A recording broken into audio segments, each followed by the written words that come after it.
Chouette, chapitre 13.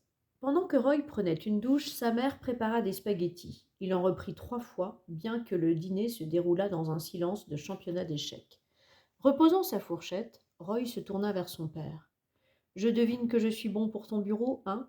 Tu devines bien. Roy n'avait pas reçu de fessée depuis des années et doutait que ce soit ce qu'il attendait. Son père le convoquait dans son bureau chaque fois qu'une explication sérieuse s'imposait. Ce soir, Roy était si fatigué qu'il n'était pas sûr que tout ce qu'il avait à dire tiendrait debout. Son père l'attendait, assis derrière son bureau, ennoyé. Qu'est-ce que tu tiens là demanda-t-il à Roy. Un livre. Oui, je le vois bien. J'espérais plus de détails. Le père de Roy pouvait se montrer sarcastique quand il pensait qu'il n'obtenait pas de réponse claire. Roy supposait que cela venait de ses années d'interrogatoire de personnages louches, gangsters, espions, ou qu'est-ce sur lesquels son père avait pour boulot d'enquêter. J'imagine, dit-il à Roy, que ce livre jettera quelques lueurs sur les étranges événements de ce soir. Roy lui tendit à travers le bureau. Maman et toi, vous me l'avez offert, pas à Noël dernier, mais à celui d'avant. Je m'en souviens, dit son père, en examinant la couverture. Le guide ciblait des oiseaux. Tu es sûr que ce n'était pas pour ton anniversaire? Oui, papa, j'en suis sûr. Roy avait mis le livre sur la liste de cadeaux de Noël après un pari amical entre son père et lui. Un après-midi, ils avaient aperçu un grand rapace d'un brun rougeâtre fondre sur un écureuil dans un ranch d'élevage de la vallée de Gallatin River. Le père de Roy lui avait parié un milkshake que l'oiseau était un jeune aigle à tête blanche dont les plumes n'avaient pas encore pris leur vraie couleur, tandis que Roy lui avait soutenu que c'était un aigle doré adulte, plus commun en terrain sec. Par la suite, après une visite à la bibliothèque de Bozeman, où il avait consulté le cibllet, le père de Roy concéda que Roy avait eu raison. Mr. Eberhart brandit le livre et demanda: Qu'est-ce que ça a à voir avec cette absurdité à l'hôpital? Regarde page 278, lui répondit Roy. J'ai fait une marque pour toi. Son père ouvrit le livre à la page indiquée. La chouette des terriers, lut-il à haute voix. Athénée cunicularia, haute sur pattes et à queue courte, aux ailes relativement longues et étroites, à tête plate, seul petit nocturne susceptible d'être aperçu perchant à découvert et en plein jour. Son père lui lança un œil interrogateur par-dessus le bouquin. Ça a un rapport avec cette expérience de science sur laquelle tu étais censé bosser cet après-midi? Il n'y a pas d'expérience, reconnut Roy. Et la viande hachée que ta mère t'a donnée, c'était pour nourrir les chouettes. Continue, fit Mr. Eberhart. C'est une longue histoire, pas. J'ai tout mon temps. Bon, d'accord, dit Roy. À certains égards, songea-t-il avec lassitude, recevoir une fessée serait plus facile. Tu vois, d'abord il y a ce garçon, commença-t-il, qui est à peu près du même âge que moi. Roy raconta tout à son père, enfin presque tout. Il ne précisa pas que les serpents disséminés par le demi-frère de Béatrice Lipp étaient très venimeux, ni que le garçon leur avait scotché la gueule. De tels détails auraient pu inquiéter davantage Mr. Eberhart que les actes de vandalisme mineur. Roy choisit aussi de ne pas révéler que Béatrice avait surnommé son demi-frère Doigt de Mulet, juste au cas où son père se sente légalement tenu de le signaler à la police ou de le ficher dans une banque de données gouvernementale. Cela mis à part, Roy raconta ce qu'il savait de l'étrange coureur. Son père l'écouta sans l'interrompre. C'est vraiment pas un mauvais mec, pas, dit Roy en finissant. Tout ce qu'il essaie de faire, c'est de sauver les chouettes. Mr. Eberhard demeura silencieux quelques instants. Il rouvrit le cibllet et regarda les dessins en couleur des petits oiseaux. Tu vois, si les types de chez Maman Paula passent ce terrain au bulldozer, ils vont combler tous les trous, expliqua Roy. Son père posa le livre et regarda Roy avec affection, bien qu'avec un soupçon de tristesse. Roy, ce terrain leur appartient. Ils peuvent en faire tout ce qui leur chante. Mais ils ont probablement obtenu toutes les paperasses et tous les permis nécessaires. Ils ont l'autorisation d'enterrer les chouettes? Demanda Roy avec incrédulité. Les chouettes s'envoleront plus loin et se trouveront de nouveaux trous quelque part ailleurs. Et s'il y a des petits, comment ils vont faire pour s'envoler? Répliqua Roy avec colère. Commande pas. Je ne sais pas, admit son père. Ça vous plairait, à maman et à toi, qu'une bande d'inconnus se pointe un de ces 4 matins avec des bulldozers pour aplatir cette maison, fit Roy avec insistance, et il leur suffirait de dire: Vous en faites pas, Mr. et Mrs. Eberhart, vous prenez pas la tête, faites vos bagages et allez voir ailleurs si on y est. Quel effet ça vous ferait? Le père de Roy se leva lentement, comme si un sac de briques lui pesait sur les épaules. Allons faire une balade, dit-il. C'était une soirée calme et sans nuages. Un pâle croissant de lune jetait un coup d'œil furtif par-dessus les toits.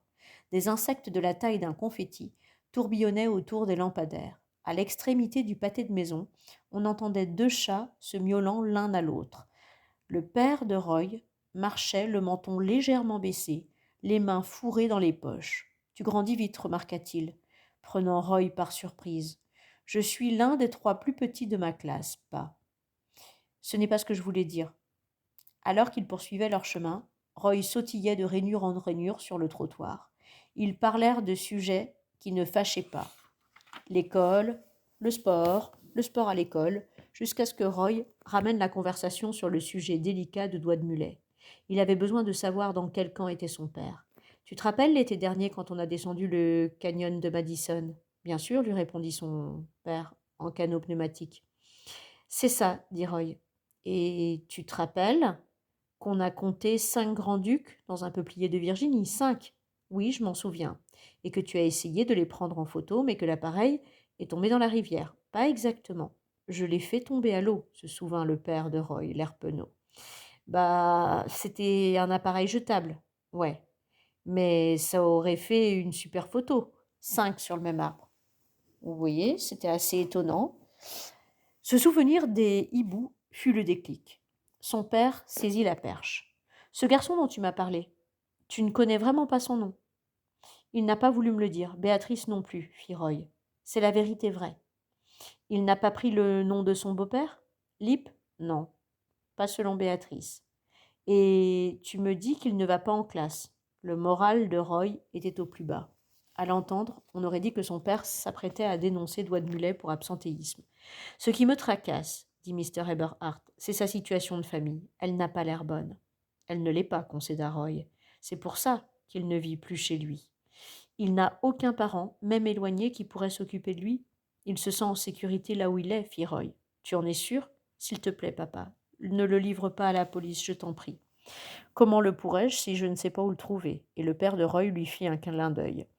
Mais laisse-moi te dire ce que je vais faire. Je vais prendre le temps de réfléchir sérieusement à tout ça. Tu devrais, toi aussi. D'accord, fit Roy. Comment pouvait-il penser à autre chose? Même sa guéguerre avec Dana Matterson lui semblait un rêve brumeux et lointain. On ferait mieux de rentrer, dit son père. Il se fait tard et tu as une longue journée. Vraiment très longue, accorda Roy. Pourtant, après s'être mis au lit, il n'arriva pas à trouver le sommeil. Son corps était épuisé, mais son esprit, lui, tout à fait éveillé, bourdonnait des turbulences de la journée. Il décida de lire et prit un livre intitulé A Land Remembered de Patrick D. Smith, qu'il avait emprunté au collège. Il racontait l'histoire d'une famille vivant en Floride autour des années 1850, quand c'était encore la jungle. Il y avait peu d'habitants, bois et marais pullulaient de faune sauvage. C'était probablement une belle époque pour les chouettes des terriers, rêvassait Roy. 1 heure plus tard, il sommeillait à moitié quand il entendit un toc-toc à la porte de sa chambre. C'était sa mère qui venait lui souhaiter une bonne nuit. Elle lui retira le livre des mains et éteignit sa lampe de chevet. Puis elle s'assit sur le lit et lui demanda comment il se sentait. Crevé, lui répondit Roy. Elle lui remonta tendrement les couvertures sous le menton. Même s'il avait beaucoup trop chaud, Roy ne marqua pas d'objection. C'était un tic de sa mère, elle ne pouvait pas s'en empêcher. Mon chéri, lui dit-elle, tu sais combien je t'aime. Aïe, se dit Roy, nous y voilà. Mais ce que tu as fait ce soir à l'hôpital, en laissant cet autre garçon utiliser ton nom pour qu'il soit admis aux urgences, c'est moi qui ai eu cette idée, pas lui. Et je suis sûre que ça partait d'une bonne intention, lui dit-elle. Mais c'était quand même un mensonge à proprement parler. C'était fournir de faux renseignements, ou je ne sais quoi. C'est grave, mon chéri, je sais. Et c'est juste, eh bien, qu'on n'a pas envie, ton père et moi, que tu aies des ennuis, même pour aider un ami. Roy se souleva sur un coude. Il se serait enfui plutôt que de donner son vrai nom. Je ne pouvais pas laisser faire. Il était malade et il fallait qu'il voie un médecin. Je te comprends, il faut me croire. On lui a posé des tas de questions indiscrètement, et pendant ce temps, il a failli tomber dans les pommes tellement il avait la fièvre, dit Roy. Peut-être que j'ai mal agi, mais je le referais si c'était à refaire, et je ne plaisante pas. Roy s'attendait à de légers reproches, mais sa mère se contenta de sourire. Lissant la couverture des deux mains, elle lui dit : « Mon chéri, parfois on se retrouve dans des situations où la frontière n'est pas claire entre le bien et le mal. Ton cœur te dicte de faire une chose et ta tête une autre totalement différente. Au final, tout ce qu'il te reste, c'est d'examiner les deux aspects du problème et de te fier à ton jugement pour le mieux. Eh bien, songea Roy, c'est un peu ce que j'ai fait. Ce garçon, dit sa mère, pourquoi ne voulait-il pas donner son vrai nom?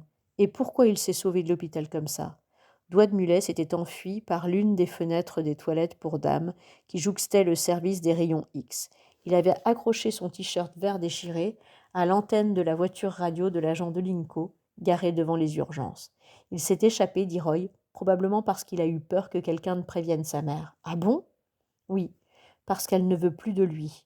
Elle le fera enfermer dans un centre d'éducation surveillé. Quoi? Sa mère l'a envoyé dans une école militaire, expliqua Roy, et maintenant, elle ne veut pas qu'il revienne à la maison. Elle l'a dit elle-même devant Béatrice. La mère de Roy dressa la tête comme si elle n'était pas certaine d'avoir bien entendu. Sa mère ne veut pas de lui. Roy vit un éclair passer dans ses yeux. Il n'aurait su dire si c'était du chagrin ou de la colère, ou les deux. Elle ne veut pas de lui, répéta sa mère. Roy opina l'air sombre. Ah, ça alors, fit-elle. Elle prononça ces mots si bas que Roy tressaillit. En percevant de la peine dans la voix de sa mère, il se sentit mal de lui avoir révélé cette partie de l'histoire de Doigt de Mulet. Pardon, maman, fit Roy, je t'aime. Moi aussi, je t'aime, mon chéri. Elle lui baisa la joue en le bordant encore une fois. Au moment où elle fermait la porte, il la vit hésiter, puis se retourner pour le regarder. On est fiers de toi, Roy. Il faut que tu le saches. Ton père et moi, on est extrêmement fiers, tous les deux. Est-ce que papa t'a parlé des chouettes? Oui, il m'en a parlé. C'est trop dommage. Qu'est-ce qu'il faut que je fasse? Que veux-tu dire? Rien, dit Roy, s'enfonçant dans son oreiller. Bonne nuit, maman. Elle avait déjà répondu à sa question, de toute façon. Tout ce qu'il lui restait à faire, c'était de régler le différend entre sa tête et son cœur.